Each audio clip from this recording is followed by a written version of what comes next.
Bienvenidos. Esta es la recapitulación por segmentos de Solo Negocios Radio, transmitido el 2 de octubre de 2025, donde Alejandro Sandoval Murillo, del espacio de Solo Negocios, desarrolla el tema de temas de economía, indicador IMEFEC y ISM manufacturero, y este segmento sobre indicador IMEFEC.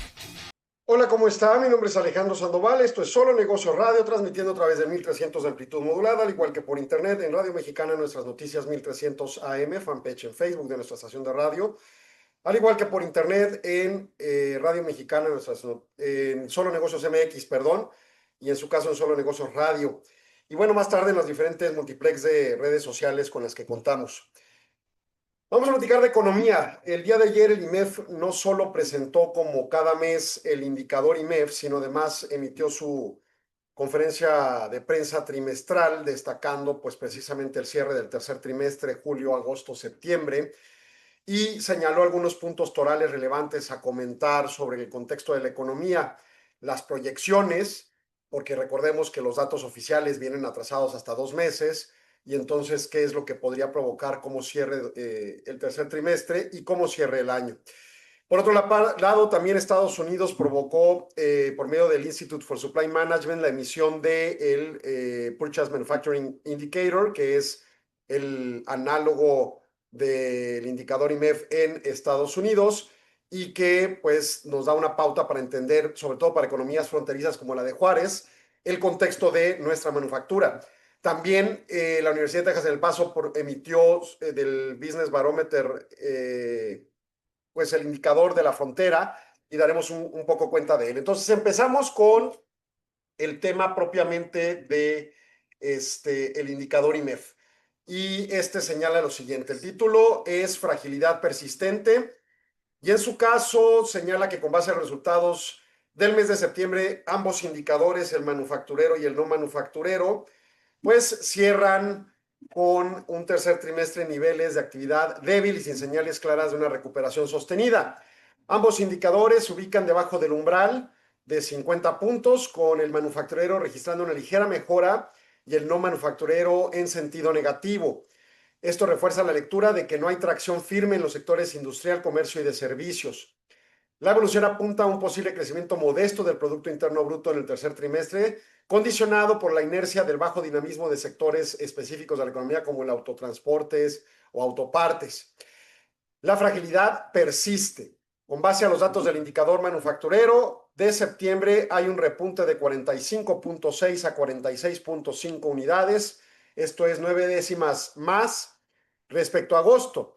A pesar de ello, el indicador permanece en contracción por 18 meses consecutivos, confirmando una persistente debilidad manufacturera y con un subíndice ajustado por tamaño de empresa, con una mejora notable de 1.2 unidades a 47.2, pero también debajo de umbral. Y en su caso, la parte de empleo quedó en 44.5 con una ligera alza de 5 décimas, mostrando pues una contracción menos pronunciada, pero contracción al fin y al cabo. La tendencia a ciclo se reduce ligeramente a 46.1, una décima, indicando que el fortalecimiento reciente no es sostenido. Los componentes de producción y nuevos pedidos registraron retrocesos de 1.2 y 0.2 respectivamente, sugiriendo desaceleración en la actividad operativa. Destaca el repunte del componente de inventarios, que subió 44.6 unidades de manera importante a 52.4, en zona de expansión finalmente, pero es únicamente la parte de inventarios. Y la entrega de productos subió 3 puntos, pero todavía en terreno de contracción 49.5. En conjunto, todos muestran una moderación con fase contractiva que no representa reversión del ciclo. En septiembre, el indicador no manufacturero bajó 48.8 unidades, una baja de 9 décimas, con tendencia a ciclo en baja de 2 décimas, reforzando una señal de contracción acelerada y persistente en comercio y servicios. A pesar de que la medición ajustada por tamaño de empresa avanzó ligeramente a 49.3 unidades, se mantiene por debajo del umbral. El debilitamiento enfáticamente ocurre en producción y nuevos pedidos, con una caída de 2.8 en producción, que es notoria, y el subíndice de empleo bajó marginalmente una décima. Esto es muy poquito, ¿no? El único componente que se sostuvo expansivo fue entrega de productos en 51.3, aunque con leve ajuste a la baja. Todos estos datos del sector no manufacturero muestran un retroceso en el incipiente proceso de recuperación del propio sector, con signos de atonía. ¿Y por qué habla de un incipiente proceso de recuperación si resultó negativo? Bueno, porque se ha venido pausando la caída, aunque aquí se pronunció según la tendencia ciclo, o sea, la aglomeración de 4 meses promedio. En cambio, el manufacturero sigue en una pendiente negativa, aunque ligeramente la acota también en la tendencia ciclo.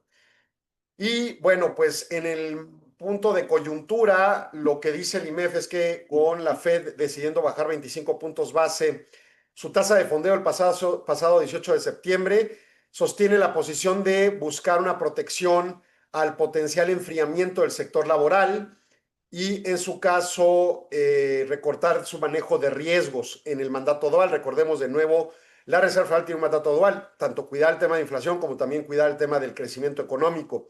El 23 de septiembre, Jerome Powell resaltó que la Fed reconocía riesgos para la inflación como para el empleo y el recorte hacia una medida preventiva ante la desaceleración laboral sin implicar un compromiso de nuevos recortes inmediatos. Advirtió que recortar demasiado puede obstaculizar la meta inflacionaria y eso provocaría que tenga que subirse la tasa después, cuando además puede traer impactos tardíos en los aranceles que provoquen conflictos en el contexto. La percepción de la postura monetaria de la Fed más acomodaticia ha influido en el debilitamiento del dólar y unos expertos señalan que dará mayor margen a otros bancos centrales para reducir sus tasas. La inflación en Estados Unidos se encuentra por encima de la meta y en los últimos meses ha mostrado una tendencia al alza. Entonces no se da por sentadas las bajas subsecuentes de la tasa. El IGAE en México mostró una caída en el mes de agosto de 0.9 con una caída anual de 1.2 y esto fundamentalmente en la actividad manufacturera. El sector terciario tiene una tendencia ligeramente positiva heterogénea entre los subsectores. En la demanda agregada, el freno fundamental es la inversión, que en junio sufrió una caída mensual de 1.4 unidades y anualizada de 6.8 unidades. El desplome tiene alta vinculación con la incertidumbre de las políticas públicas mexicanas, así como ciertos temas estratégicos de la renegociación del Tratado de Libre Comercio que pudiera darse, o la revisión, que jurídicamente es el nombre, y en su caso la consolidación fiscal, que es el tema del déficit público. Si bien el consumo de los hogares ha perdido tracción, tiene todavía resiliencia, la gente sigue consumiendo en los Estados Unidos y en el caso de México, y eso impulsa ligeramente la expectativa de que las cosas no se desaceleren a tal nivel. En junio registró en el caso mexicano una expansión mensual de 0.8% y anual de 1.1%, con una recuperación ascendente durante el año, cambiando la composición, donde los bienes importados crecen fuertemente mientras los bienes nacionales se estancan. Curioso, ante los aranceles puestos por México a productos asiáticos en diciembre del año pasado y luego toda la turbulencia tarifaria arancelaria global que ha provocado Estados Unidos y luego ahora lo que se adviene con los aranceles que se volverán a poner ya más plenos a productos enfáticamente de países con los que no tenemos tratados, con la etiqueta claramente leída China. En materia de tendencia de exportaciones automotrices hay una mejora reciente, pero obviamente hay gran incertidumbre en el TEMEC. La economía nacional está débil y no se percibe un cambio claro de tendencia. La inflación no muestra una clara tendencia a la baja, con movimientos que bajan y vuelven a subir, y enfáticamente la subyacente, que es la más preocupante, en 4.26, muy por encima de la meta de 3%. La no subyacente en 2.01, más estable, no hemos tenido grandes agravantes climáticas ni gubernamentales que alteren la tasa inflacionaria no subyacente, pero el problema es que la subyacente es la que debería, pues, de alguna manera tener un vínculo más estrecho con los movimientos de tasa astringente del Banco de México, que aunque ha bajado, se sigue concibiendo un tanto astringente y no hay reacción. Por último, en el Fondo Monetario Internacional se hizo la consulta anual del artículo 4 del propio fondo, donde su staff integra la misión que visitó a México, con conclusiones destacando la intensificación requerida en esfuerzos de deuda pública para trayectoria descendente, o sea, hacer más esfuerzos para bajar la deuda.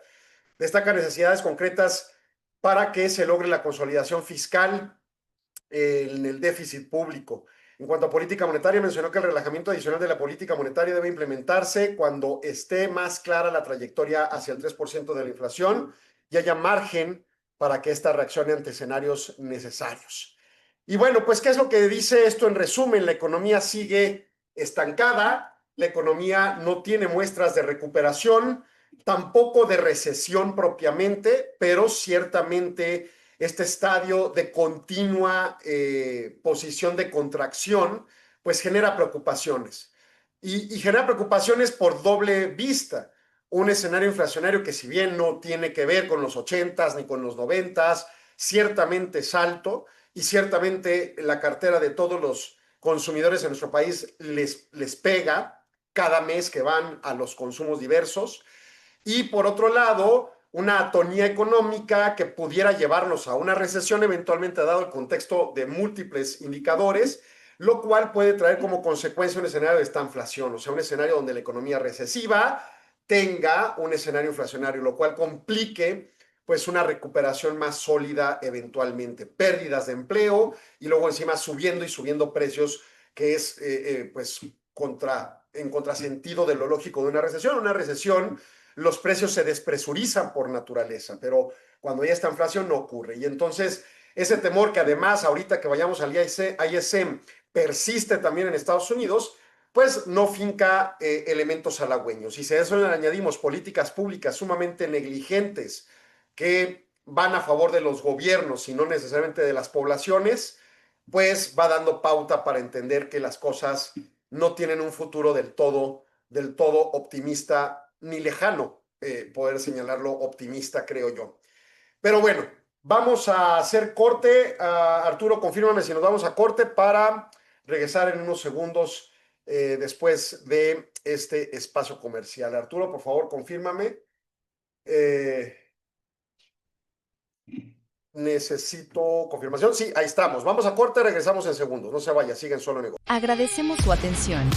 Solo Negocios Radio se transmite de lunes a viernes de 4 a 5 p.m. a través de Radio Mexicana 1300 AM de Ciudad Juárez o en nuestras redes sociales. Si gusta ver los siguientes segmentos, el programa completo u otros programas y segmentos, siga indicaciones en el texto adjunto o visite www.solonegocios.mx. Radio Mexicana, nuestras noticias, presentó.